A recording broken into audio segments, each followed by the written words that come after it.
Maka orang-orang di luar sana yang mengatakan andekan tahlil itu baik pasti dilakukan sahabat, itu logika yang keliru. Ini ku ahli sunnah ciri khasnya niku mbok wong tahu dosa kaya apa tetap dianggap Islam. Ada kelompok ekstrim khawarij sing darani wong nak dosa niku berarti wis napa kafir. Jadi itu efeknya luar biasa dari madhab-madhab itu. Lalu kenapa madhab Abul Hasan As-Sadili yang kita pilih? Karena kalau orang Islam kamu kafirkan, niku mboten ketemu, cara akal niku mboten ketemu. Nggih cara berpikir kita, masyhur Abul Hasan As-Sadili ngendikan, wong iku nak kafir mulai cilik nganti 70 tahun. Kalau baleni malih tiyang kafir cilik ngantos 70 tahun itu kan menjadi mukmin itu hanya dengan melafadzkan apa? Syahadat la ilaha illallah Muhammadur Rasulullah. Niku hadhil kalimah satu ini. Kalimah syahadah niku saged ngilangi kekafiran 70 tahun. Artinya kalimat ini adalah kalimatun dakhala fihal kafiru al-islam atau kalimatun sara bihal kafiru musliman. Ini ngaji rileks, ini tanamkan di hati. Ini adalah kalimat yang orang kafir saja menjadi muslim, hanya sekali dilafadzkan. Masa lalu dengan kalimat yang sama tiang muslim menjadi kafir. Ini pun buatan ketemu akal. Makanya madhab takfiri, madhab gampang mengkafirkan orang itu jelas madhab yang enggak ada rujukannya sama sekali, enggak ada pegangan ilmiahnya sama sekali. Wong kafir wae jadi Islam, mosok wong Islam jadi kafir. Mau perkara tahlilan ning kuburan. Gara-gara tahlilane nyekel patok dianggap napa? Kafir. Mergo dianggap njaluk napa? Jaluk bae, jaluk kufur. Lane dawuh Sayyid Muhammad masyhur itu diterjemah di seluruh bahasa di dunia. Wong-wong sing ngafirno iku mbok yo sekali-kali nginceng iku ngrungokno. Lho kula nu sampean tahlil iku yo ora seneng. Kadang sing tahlil iku yo rada kurang ajar. Kula niku yang ben nak mati, nak sing tahlil nang Jepang niku ora seneng. Mergo yo rada sombong lah wong tahlil iku yo kadang rada sombong. Misale ngaten, kula kiyaine jenengan. Dongane ngene, ya Allah, ini guru saya. Ingkana muhsinan fazid fi ihsani. Kalau dia baik, itu ya tambahlah kebaikannya. Mosok murid muni gurune baik itu kalau itu kan ngenyak uang. Ini soleh-soleh permanen dianggap noah. Jadi dungane itu ngeper ingkana muhsinan fazid fi ihsani. Wa ingkana musian fatajawas anhu. Misalnya kalau dia orang buruk, kalau beliau orang buruk yang kau maafkan.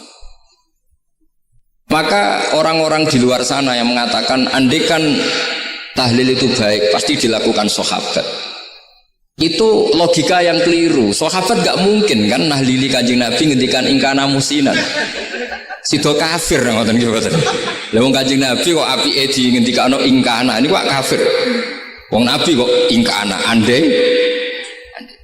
Saiki pertanyaannya gini. Kita sebagai kiai, sebagai guru, ku murid nak tahlil ya rada kurang ajar sithik. Wong gurune kok diomongno ingkana musinan ambek ingkana musia. Nah pertanyaannya gini, lepas dari kira rada kurang ajar lah. Dalam tahlil itu rada kurang ajar karena nyebut guru ora kode kana musinan tapi ingkana musinan. Maksudnya kalau sampean sebagai murid kan mendapat kode kana musinan. Guru saya benar-benar orang baik, bukan ingkana andekan orang baik. Tapi ada satu kepastian bahwa ini tidak minta sama mayit. Jadi tujuan kalau kita minta mayit itu salah sama sekali. Wong kita datang ke kuburan malah memintakan ampunan untuk mayit. Kok iso darani njaluk iku piye? Ya mergo mau didelok kok adoh ketoke ngatong ya berarti njaluk. Lah ya wong fatwa kok berdasar inceng-incengan kok adoh niku. Iku ora jelas ya fatwa ngene. Paham gitu? Terus jenengan kudu yakin, enul yakin bahwa mazhab kita itu yang benar, bahwa tahlilan di kuburan tidak kafir karena tidak minta ke mayit, malah memintakan untuk mayit atau memintakan ampunan untuk mayit. Cuma redaksi sing rontok ngoten niku dikurangi lah. Nah kangge guru niku nggih Ya dikurangi lah, dikurangi ya Allah. Jenengan Maha Pengampun, kula suwun guru kula jenengan ampuni. Jadi ampun ngangge donga sing teng salat mayit.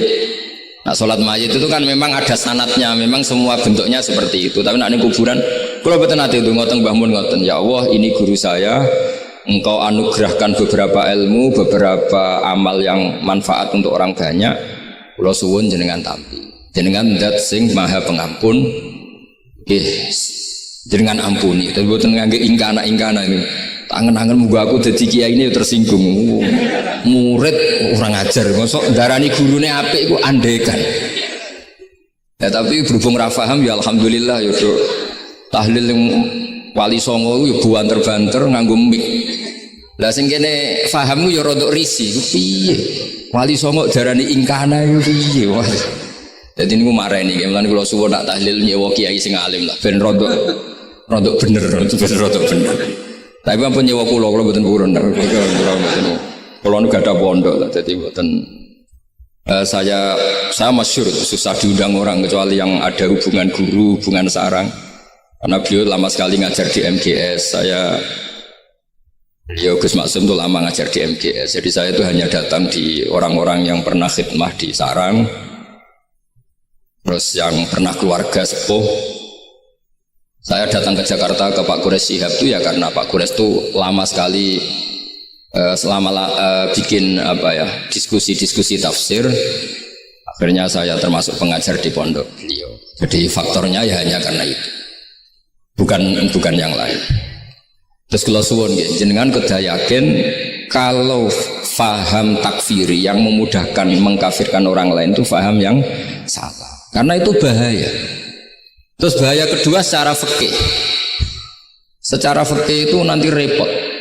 Kalau nanti di salah satu seminar itu sudah mau zuhur, ketemu satu narasumber yang gampang mengkafirkan orang, itu separuh masjid kebetulan mereka banyak yang bisa ngaji itu terus gak sholat zuhur. Gak sholat zuhur. Tanya sama mereka, lu kok gak sholat zuhur sudah masuk waktu? Kan sholat hanya wajib untuk orang muslim, kita akan kafir. Ya karena dikafirkan tadi kan, kalau kita akan dikafirkan. Akhirnya gak kafir, sholat. Efek dari mazhab itu panjang. Kalau betul faham mereka itu betul, berarti yang sudah kafir, orang kafir itu wajib sholat enggak kan? Itu malah panjang kan, karena terus menjadikan orang Islam tidak tidak sholat. Nanti ke masjid tidak boleh, orang kafir nggak boleh masuk masjid. Itu efek fikihnya panjang. Jadi kalau suwun mazhab Abil Hasan Asyadzili niku dipegang. Nah itu mazhab beliau itu implementasinya di teng kitab Hikam nih. Karena Hikam itu putu murid yang paling bisa mengimplementasikan, menjelaskan cara pandang mazhab Abil Hasan Asyadzili sing dados thariqah Syadziliyah. Terus ketiga, itu cara pandang itu detail itu jelimet. Mesti sampean ora kepikiran. Misalnya begini, ketika ada orang salah jenengan marah, itu sebenarnya karena salahnya apa karena hal yang lain? Normalnya orang itu berpikir karena salahnya, itu keliru cara mazhab Hasan Asyadzili. Pasti kamu marah itu karena ada hal lain. Misalnya kita pembantu elek kriting mecahno gelas, mesti langsung gua amuk. Alasannya mecahno gelas. Tapi nek sing mecahno iku wong ayu, kowe iso ngamuk. Kowe iso ngamuk wong ayu. Mecahno gelas lah. Kok gelas lemari rasa gelas. Sama. Kamu janjian sama orang, wongnya nyulayani janji, mesti mbok maki-maki. Katanya jam 10 kok udah datang gini-gini. Nah, tapi kalau yang terlambat itu wong sing ngutangi kowe iso ngamuk orang sing ngutangi kowe. Atau sing terlambat itu komandannya, atasan kamu. Atau kiainya. Nah, artinya gini, ketika kamu marah atas nama terlambat, itu sebetulnya karena terlambat atau karena hal lain. Nah, maksiat juga gitu. Cara pikirannya Abdul Hasan Asyadzili, ketika kue roh misalnya cawe itu maco naik apa lah ninja atau apa, mesti kue darani wah seluput suwuk. Tapi nanti kadani, niku putune jenengan, mesti langsung ya Allah jenengan sepunten. Jadi sebenarnya kita kebencian sama orang lain tuh karena kebetulan tuh tidak keluarga kita. Coba kalau itu keluarga kita, pasti kayak mikir ulang. Gue gedeng mau ngeras sholat, mesti sebabnya dua. Satu tidak sholat, dua kebetulan itu tidak anak kamu. Kalau itu anak kamu pasti istighfar berhari-hari untuk dimaafkan Allah, bukan maksud no. Tapi kalau orang lain gue, pertanyaannya sebetulnya kamu benci itu karena tidak sholatnya, apa karena plus dia tidak anak kamu? Nah itu pikirannya Abu Hasan apa? Gue ngamuk itu gelas pecah, itu perkara itu pecah gelas apa plus yang pecah elek. Nah itu pecundang kita, itu cara pikiran Abu Hasan. Kita ini pecundang itu nggak fair. Kenapa? Bukan fair. Nah itu terus beliau diantaranya punya cerita Nabi Ibrahim itu pernah diangkat ke Allah di alam malakut. Di alam malakut kemudian ini ada di kitab Hikam juz 2 halaman 4 yang di bab ini yang saya baca. Ini cerita terakhir nih, bantu kumpul. Sampai tak ngaji suwi-suwi ora mesti paham, aduk sediluk. Nak sediluk kan dia alasan. Kenapa ora paham? Salah Gus Pak ngulangi sediluk. Lah nak suwi sampean ora paham malah ribet kan? Diulang suwi ora paham goblok tenan berarti kan gitu. Nah ini untuk menjaga harkat dan martabat niku ngajine sediluk mawon dan takoki malaikat. Kenapa ora paham? Salah Gus Pak ngajine sediluk. Jadi duwe napa? Alibi lah gak ada napa? Pembelaan. Nabi Ibrahim itu diangkat di alam malakut karena beliau seorang nabi melihat orang maksiat, ditanya sama Allah, ya Allah itu orang-orang maksiat itu makan dari rizkimu, menempati bumimu dan semua fasilitas engkau bikin. Lalu menurut kamu gimana Ibrahim? Ya bunuh saja, matikan saja. Sama Allah dituruti. Melihat lagi ada maksiat yang berbeda, selalu Nabi Ibrahim usul itu dimatikan. Jadi Ibrahim pernah jadi garis keras lagi keras sekali. Lalu suatu saat Nabi Ibrahim itu disuruh nyembelih Ismail. Disuruh nyembelih apa? Ismail. Baru disuruh nyembelih Ismail, Nabi Ibrahim tanya, loh ini anak saya ya Allah, ini samrotu fuadi, ini buah hati saya, kenapa engkau nyuruh menyembelih? Jarai ngetikane pangeran, apa kamu tidak ingat ketika tak angkat di alam malakut beberapa hambaku kamu usul supaya tak bunuh? Cara Jawa ini, cara Jepang ini raro rasanya jadi aku itu pengiran sing gawe aku enak wae usul-usul kon mateni jare. Saiki gentenan, saiki anak sembelih. Rumang sama udah di pengiran gak sayang mbek kaula. Kowe tak dadekno nabi ku kon dakwah ora kon mateni. Nabi Ibrahim nangis. Nah inilah perbandingan bagi kita. Sebenarnya saat kita benci maksiat itu sebetulnya di hati kita itu tidak hanya maksiat, kita ada tidak fairnya, plus itu tidak orang yang terkait dengan kita. Jika misalnya mau wangkel, misalnya penyanyi sembia itu mau wangkel, suatu saat penyanyi gue aku, masa gue gelem jadi bojomu, hilang mangkelmu kan? Jadi pecundang, kita ini sebenarnya pecundang. Nah, syukur-syukur memang makom kamu sudah tinggi. Memang benar-benar benci karena maksiat. Paribasane wayu gelembok rapi tetap mangkel. Tapi saya tidak yakin. Soleh-soleh seperti ini imannya sampai seperti itu tidak yakin. Dan saya kalau yakin begitu berarti keyakinan salah itu salah dan bodoh itu. Karena itu nggak terbukti. Makanya ini kita baru kalian kitab hikam karena ini acara ngaji hikam kula waos. Sedikit mawon kula waos ini jawabannya Nabi Ibrahim ketika disuruh nyembelih Ismail teng halaman 4 juz 2. Allahumma hadza waladi wa samratu fuadi wa habbun nasi ilayya. Fasami aqailan yaqul ama tazkurul lailah allati sa'alta fiha ihlaka abdi. Awama ta'lamu anni rahimun bi ibadi kama anta syaqiqun bi waladik. Jadi Ibrahim anak kamu sembelih. Kata Ibrahim ini nggak mungkin Gusti, ini buah hati saya. Kenapa engkau minta ini tak sembelih? Apa kamu tidak ingat pernah mengusulkan saya menghabisi sekian hamba saya? Kalau kamu bisa sayang anak kamu, saya juga sayang hamba-hamba kue. Enak we. Mikir. Jadi makanya kalau suwon kita ini hidup harus insaf. Nak kira dia duwe, iku yo mangkel tenan, loro tenan. Terus bojomu mbok kon sabar pas kue ra ngekeki duwe, iku yo ora fair. Yus ben-ben ngamuk. Satu kelihatan cerdas. Memang kondisi nggak punya uang itu harus ditanggapi dengan marah. Masa diapresiasi? Pinter Mas kowe saiki dadi wong zuhud. Wah, ya ribet kan. Wes jos Mas sampean saiki ra duwe dhuwit, sampean dadi wong zuhud, wong waroi. Tapi ada mati bareng saiki. Jadi sebetulnya Allah bikin emosi itu andai kan boleh dibahasakan wis dipikir. Walau la dafu inna safa'durum bi ba'd la fasadatil ard. Jadi bumi ini sebaiknya itu diisi dengan sekian perbedaan. Tapi tidak konflik, perbedaan dengan konflik itu beda. Saya ulang lagi, bumi ini sebaiknya diisi dari sekian apa? Perbedaan, karena justru itu bagus. Saya itu berkali-kali bilang, andai kan tidak ada pikiran kedua, ini dunia ini sudah rusak.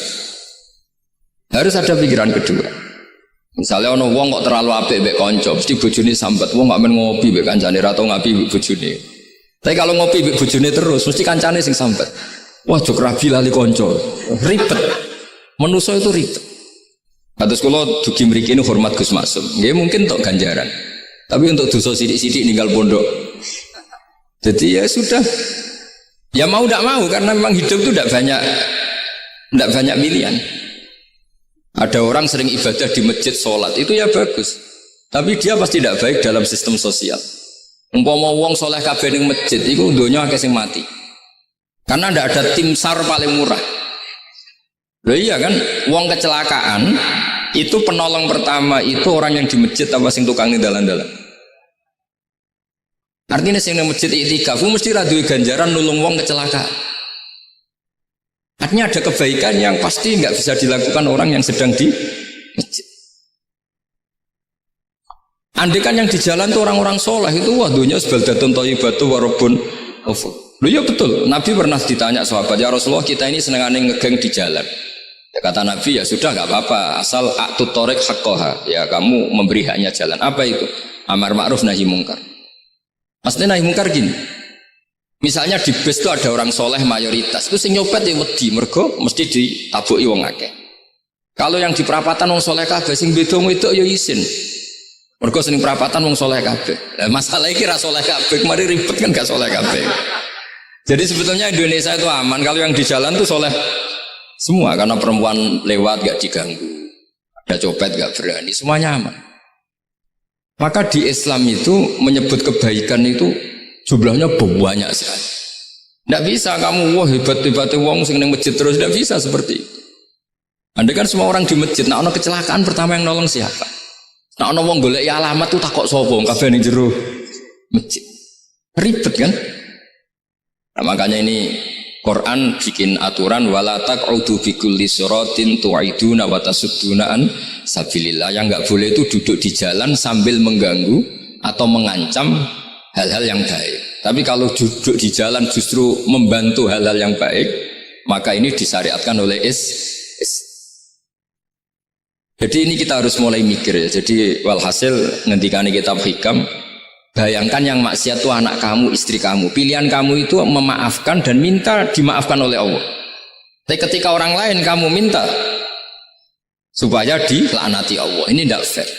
Jika kita diajari guru-guru kalau minta ampun ighfirli wali walidayya wali jami'il muslimina wal muslimat, masih dikata wali jami'il muslimina al muslimat wal mu'minina wal mu'min. Itu filosofi yang luar biasa, kata jami' semuanya ya Allah engkau maafkan.